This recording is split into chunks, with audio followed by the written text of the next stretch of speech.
InfoWars.com. We have the headline, Ron Paul, dollar will collapse. Gold will go to infinity. He said that yesterday on CNBC. I'd like him to repeat what he talked about and then expound on why he says we're going that direction. Congressman, thank you for joining us. Thank you. Good to be with you. Well, you know, on the gold, something I've thought about for a long time, I did qualify that to a degree because when they ask you on the air on a business station about investments, I don't get involved in that, and they wanted to know what gold was going to be at the end of the year, and of course I refused to say. But I said on long term, all paper currencies, you know, self-destruct. That means gold could go to infinity, and this would be very destructive. So that will come if we continue to do these policies, and I see no possibility at the moment of changing our policies. So the demand for spending and the demand for deficits are such that they will keep printing the money. Even today when the Fed has an announcement, he's not going to say, oh, we're going to quit inflating. The question is, are we going to inflate $85 billion a month or $80 billion a month? So that is a course of looking for destruction of the dollar. And in many ways, they've accomplished a whole lot since 100 years ago. The dollar of 1913 is worth about 2 or 3 cents. So although it's been doing it steadily and gradually, and it hasn't been catastrophic, we've had a lot of catastrophic events in the meantime, like Great Depressions, financing war, big inflation, and all these other problems. So I don't think it looks good for the dollar. If gold does end up going, into infinity where it has no dollar price, it's very, very bad news. People who own gold think, oh, that's great news, but it really isn't. It's a bad political event. That means the country and the whole world will be in great danger, and it's the kind of thing that we would like to avert. Absolutely. In fact, we have a graph from 1913 right through 2011, and you can see the dollar's lost over 97% of its value. And so it's already really collapsed. It's just that we've grown up during its collapse, but now there's not much value left. I'm seeing real inflation everywhere, but they seem to spin it on the news and say that inflation is low. What do you think about the official inflation numbers? I don't believe them. Whether they say less than 2%, 1% inflation, but then if you go and look at certain things that are pretty important, like medical care costs right now are skyrocketing, and bond prices are in a bubble. So in the various categories, there's a tremendous amount of inflation. But this was another thing that came up yesterday on the show is the definition of inflation. They generally say, what's the CPI? Well, the government gives us statistics. They alter it. They don't tell us the truth about the prices. And like housing prices are going up very rapidly now, but the CPI doesn't reflect that. So I think about the money supply. If the money supply is going up, you have a lot of inflation. Many times it will raise prices, but that is secondary to the biggest harm it does because it makes interest rates lower than they should be, so everybody's getting false information. I think we're back into an inflationary bubble in housing right now because lots of activity right now because interest rates are way too low. They're not market. And therefore, you have this excessive debt accumulation, malinvestment, and for the most part, rising prices too. But if you look at only the CPI, people are very much misled. What you have to think about is the cost of living of the average person in the middle class. And, free market economics shows us that, if you destroy a currency, you do destroy the middle class. The freer the market is and the sounder the money, the larger the middle class. And we have been pretty good compared to so many other countries. We were always bragging about the largest, wealthiest middle class ever. That's not the case anymore.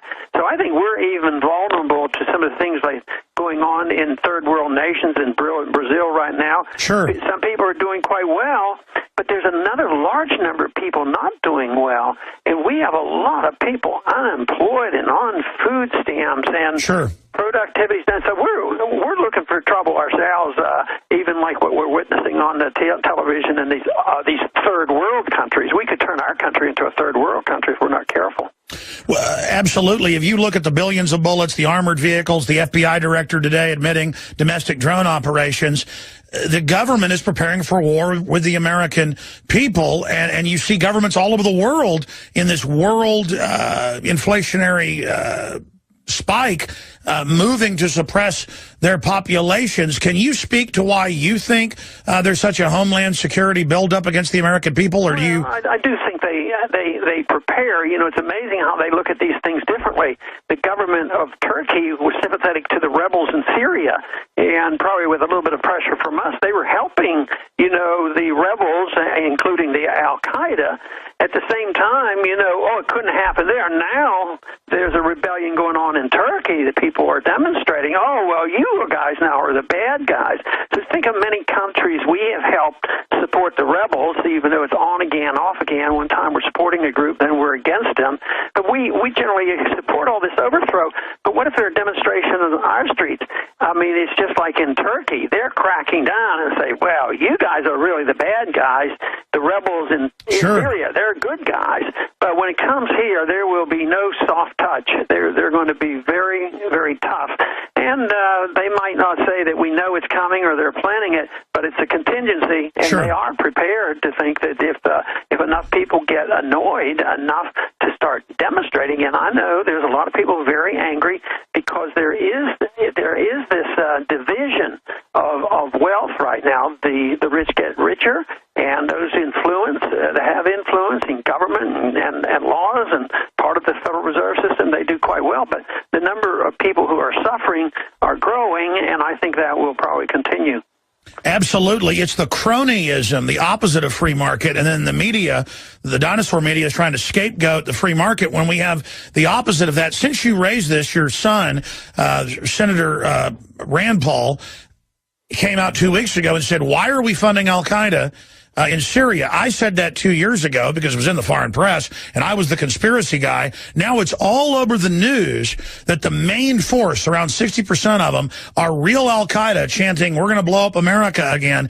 And, you know, my point is, when I say inside job, the media spins it. I mean, why does the military-industrial complex create Al-Qaeda, create the Taliban, fund them? Now they're funding this group. And then when they attack us again, they'll take my rights, your grandchildren's rights away. I mean, how outrageous is this that the TSA wants to stick their hands down our pants, Dr. Paul, but then, meanwhile, our government's funding Al-Qaeda?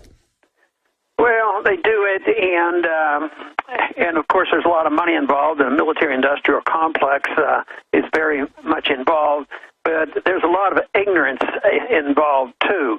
The Al-Qaeda, you know, if they were serious about this, they'd ask the question, why do so many people want to attack us? They never ask that. They just say we have to have this global war on terrorism. It's forever, and what we have to do, we have to stop it. But how do they stop it? By taking away our freedoms. We send kids overseas to fight wars that are unconstitutional, to save our Constitution, and also to protect our freedoms. And here at home, they're doing exactly the opposite. But they never ask the question about why, and what's the incentive, what's the motive? And of course, the motive is quite a bit different than they pretend. The motive for them is always, well, there's just a bunch of bad guys out there, and they hate us, and we're rich and free, and they hate our freedom. And I don't buy into that. I think they're sick and tired of us being in their country, occupying their country, and overthrowing governments all the time, and switching allegiance, and they finally get tired of it, and that's why we end up with this mess. Congressman Ron Paul, former Congressman Dr. Paul, is our guest. Can't wait to get you on in September when you launch the amazing, as I've seen some advanced copies of it, online and physical homeschooling curricula that's just a revolution against this tyranny. But the 2 points, final points I want to get into with you here, obviously, is the NSA. You criticized the NSA back in 1984 on the House floor. We've played the clip here, and said it's going to end up being Big Brother, and pointed out what they were doing. Told the story of the ice cream cone. The kid goes into Baskin-Robbins and tells his birthday to get the free ice cream cone, and it ends up in a government database. Now it's all out in the open. You've got private companies using it for unfair trade advantage. That's really what it's all about from my research. And do we deserve an apology now, you and I and others, libertarians, Lou Rockwell being called conspiracy theorist, warning of the NSA? I mean, everything we've talked about is now coming out. A, do we deserve an apology? B, what does it signify to the awakening, though, that so much has now come out and Congress has a 10% approval rating and mainstream media is dying? Well, we might deserve it, but we better not hold hold our breath and expect it. But, I would be quite satisfied with them just changing policy and the American people would wake up. I don't even care who gets the credit. But if the American people wake up and then agree with us and say, hey, maybe there is something to this, they've gone too far and there's a limit. But I'm still annoyed by the people saying that and there's so many, and even both the conservative and liberal TV stations say, but I want to be safe. They are going to attack us. There will be 9/11. I have to give up some of my privacy. It's that kind of stuff that is bad. People are getting annoyed, but not enough to look at it on a principle like the Fourth Amendment. I mean, this is what they have to do. So I think that under today's conditions, we can expect things to maybe move in our directions, but I'm not holding my breath for them to actually apologize to us. I played this before you came on, but the entire Miss USA contest, I watched a bunch of their responses. They asked about the NSA and things, and Miss Alabama, all of them that I saw, said, I want you to listen to my phone to be safe. What would you say to Miss Alabama? I mean, she doesn't know government's always the big threat. What about being safe from government? Yeah, they have to come around to the belief of the majority of American people now that our government doesn't, tell us truth. But if they want to be safe, do they want to be safe from wife beating and everything else? Governments could make us perfectly safe if we're perfect slaves. If you become a slave, they might feed us well, but we have no liberties left. But we would be safe and from outsiders, but we wouldn't be safe from our own government or our slave owners. And yes, if that's what they want, if they're willing to give it up, they don't have enough respect nor understanding. They think that's the only responsibility of government, but they never even talk about safety in the Constitution. The President and the Congress are supposed to protect our liberties. We're supposed to worry about our safety and security and how we provide for our families. But this whole thing, obsession with safety, but the founders understood this issue so clearly, and Franklin and others would say, if you do, you're going to end up with neither safety nor, freedom. Yeah, you don't get your freedom. You cannot give up. You cannot give up any of it for the idea that people are going to take care of us either physically or economically. Sure, you never get safety when you create a big giant government. You get tyranny. A final question. I agree with you that I don't like the whole Border Patrol thing because they only use it to keep Americans from getting out. That's now admitted. They used illegals to build part of the border fence. It was just a boondoggle for rich guys because it had like spots in it for the game to go through and things. So it was, literally a white elephant. But if you get 15, 20, 30 million illegals, 46 million in the next decade here, they get to have their babies free, they get welfare, and most of them vote to take my guns and are basically clients of the government because the government's there from the day they get here, not like immigrants in the past that came here to work. Some of them do. I believe in immigration. I believe that we need people to, add, new ideas and blood to this country. But at the same time, I'm really concerned about this amnesty bill. What's your take on it? And Rand has said that, well, if it's a good bill, he would support it because Obama's already done legalization by fiat, which I understand. But can you give us your take on it and then give us your take on what Senator Paul's saying? Well, I'm not for amnesty, that is giving them citizenship.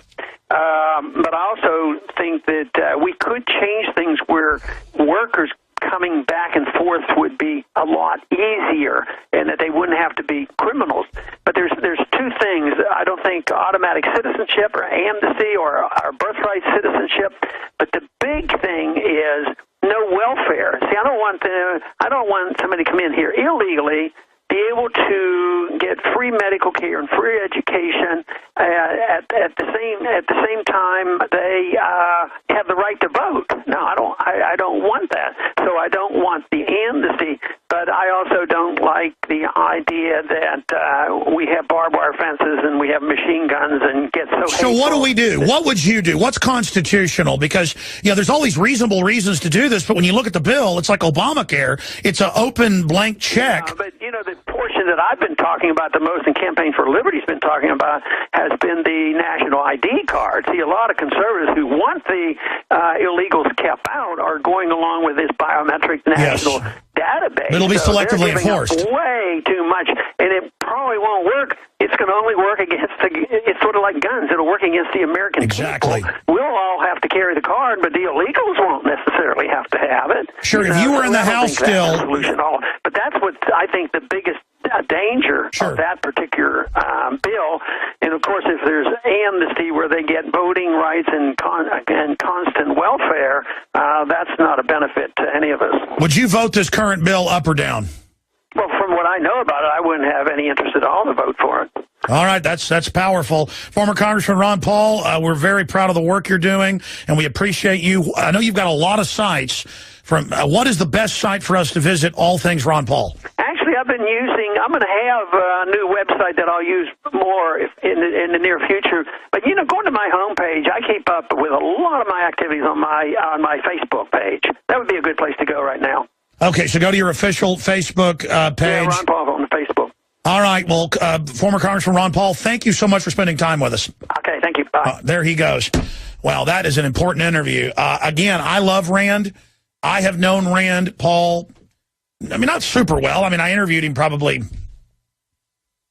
15 times. I've been at a few events he was at, interviewed him when he was running for Senate here.